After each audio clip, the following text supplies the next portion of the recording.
Dans la douceur d'un été paisible à Annecy, où les montagnes majestueuses embrassaient tendrement la ville, une histoire extraordinaire était sur le point de commencer. Les rayons du soleil caressaient la forêt verdoyante, créant un balai d'ombre et de lumière sur le sol tapissé de mousse. C'est dans ce décor enchanteur que 4 petits louveteaux attendaient anxieusement le retour de leur mère, Léona. La tanière, creusée sous les racines d'un vieux chêne, était devenue inhabituellement silencieuse depuis le départ de Léona pour la chasse, il y a 2 jours. Les louveteaux, d'habitude 6 joueurs, ressentaient maintenant une inquiétude grandissante. Leur petit ventre criait famine, et l'absence prolongée de leur mère commençait à peser lourdement sur leurs jeunes esprits. Le plus courageux des 4, un louveteau au pelage argenté que ses frères et sœurs suivaient naturellement, se tenait à l'entrée de la tanière. Ses yeux dorés scrutaient l'horizon, espérant apercevoir la silhouette familière de leur mère. À ses côtés, sa sœur, la plus petite de la portée, tremblait légèrement, non pas de froid, mais d'appréhension. Les 2 autres louveteaux, presque identiques avec leur fourrure brune tachetée, se blottissaient l'un contre l'autre au fond de leur refuge. L'air était chargé des 1000 parfums de la forêt estivale, la résine des pins, les fleurs sauvages, et cette odeur particulière qui annonce l'approche du crépuscule. Mais parmi ces senteurs familières, aucune ne portait la trace de Léona. Le soleil commençait à décliner, peignant le ciel de teintes orangées et violettes, signalant l'approche d'une nouvelle nuit sans leur mère. La faim, plus forte que la peur, poussa finalement les louveteaux à s'aventurer plus loin que le seuil de leur tanière. Le louveteau argenté prit les devants, suivi de près par ses frères et sœurs. Leurs pattes encore maladroites foulaient l'herbe douce, leurs museaux humides captant chaque nouvelle odeur avec un mélange de curiosité et d'appréhension. La forêt, qui avait toujours été leur refuge, semblait soudain différente, plus menaçante. Chaque bruissement de feuilles les faisait sursauter, chaque ombre mouvante provoquait un rapide mouvement de recul. Pourtant, guidés par leur instinct et leur faim grandissante, ils continuèrent d'avancer, s'éloignant peu à peu de la sécurité de leur tanière. Alors qu'ils traversaient une petite clairière baignée par les derniers rayons du soleil, le sol sous leurs pattes semblait différent, moins ferme. Le louveteau argenté s'arrêta brusquement, son instinct l'avertissant d'un danger imminent. Mais il était déjà trop tard. Dans un craquement sinistre, le sol céda sous leur poids, les précipitant dans les profondeurs d'une fosse habilement camouflée. La chute fut brutale, et les petits corps des louveteaux s'entassèrent au fond du piège. Des pieux acérés bordaient les parois, transformant leur prison en une menace mortelle au moindre mouvement brusque. Les cris apeurés des louveteaux résonnaient dans l'air du soir, mais seul l'écho de leur propre détresse leur répondait. La forêt, leur mère nourricière, semblait les avoir abandonnés à leur sort. À quelques kilomètres de là, sur les rives paisibles du lac d'Annecy, Gaston profitait de la quiétude du soir. Ses cheveux argentés brillaient sous les derniers rayons du soleil couchant, tandis qu'il surveillait sa ligne de pêche d'un œil distrait. À ses côtés, César, son fidèle berger français au pelage grisonnant, somnolait paisiblement, bercé par le clapotis des vagues.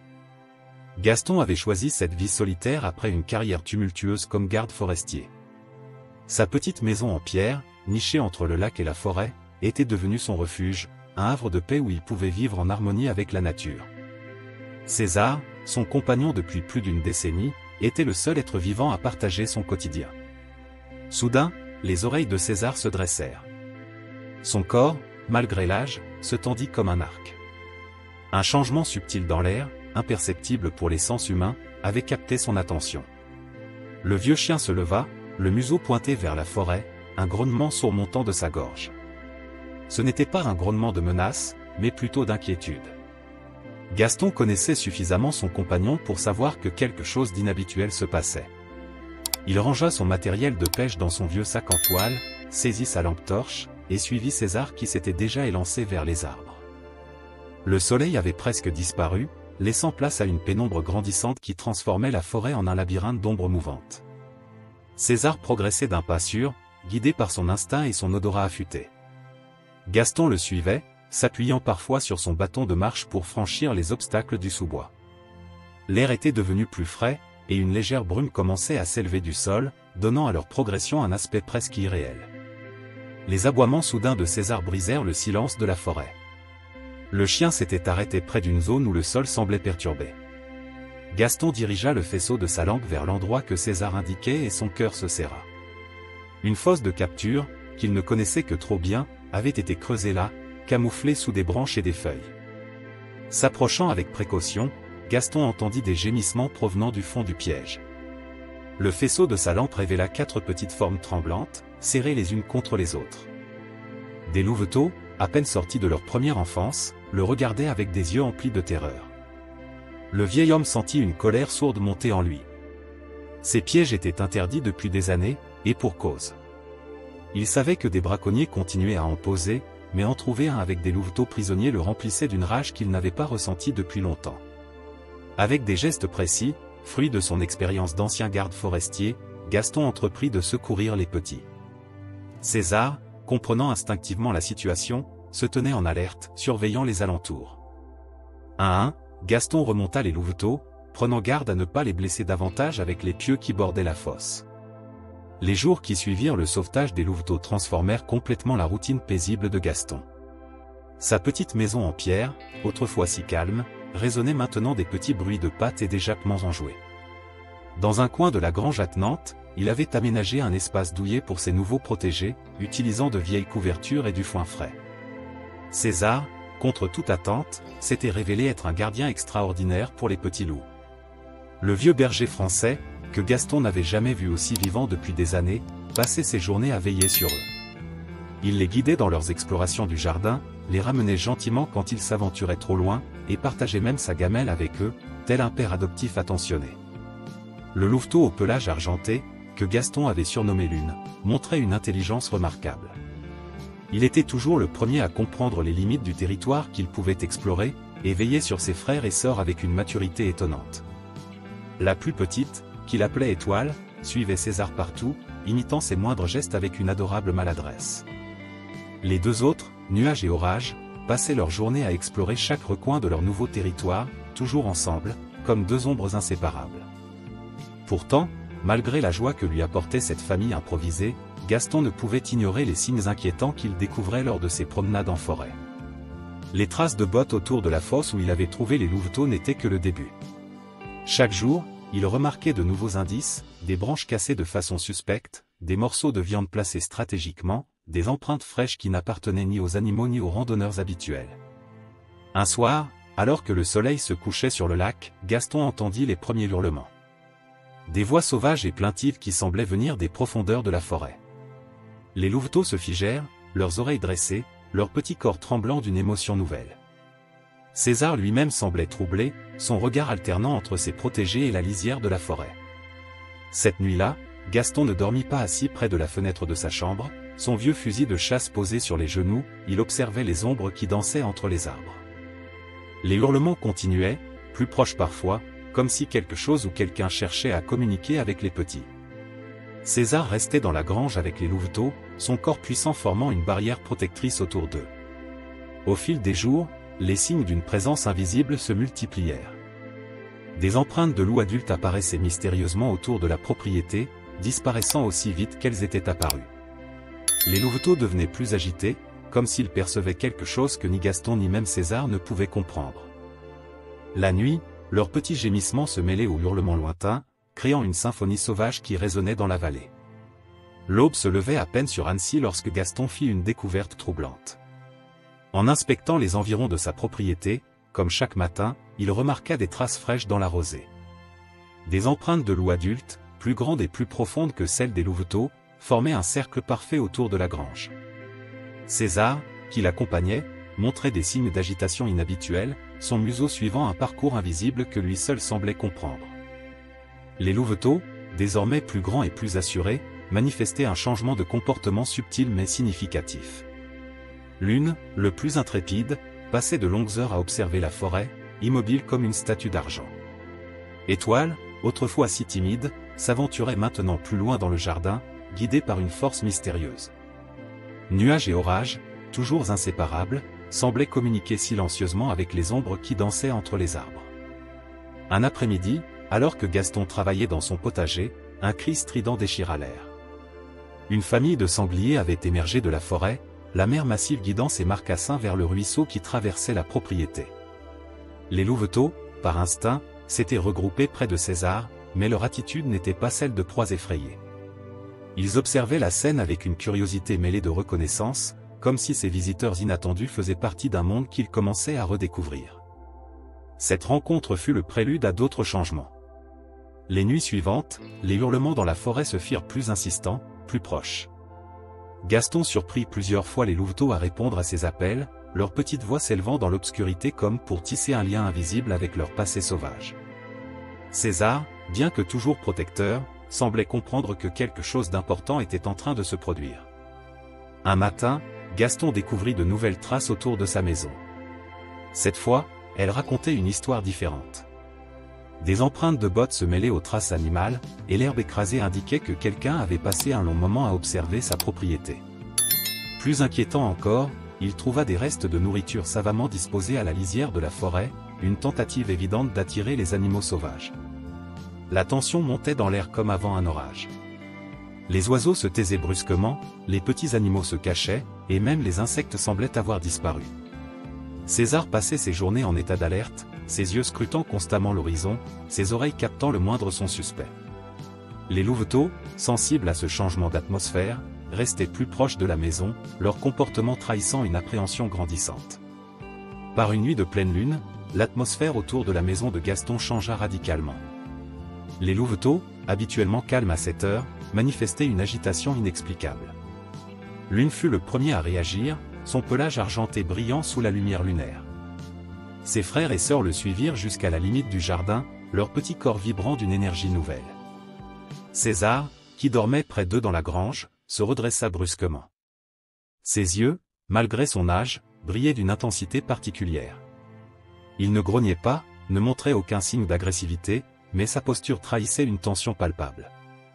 Gaston, réveillé par ce changement d'ambiance, observait la scène depuis le seuil de sa maison.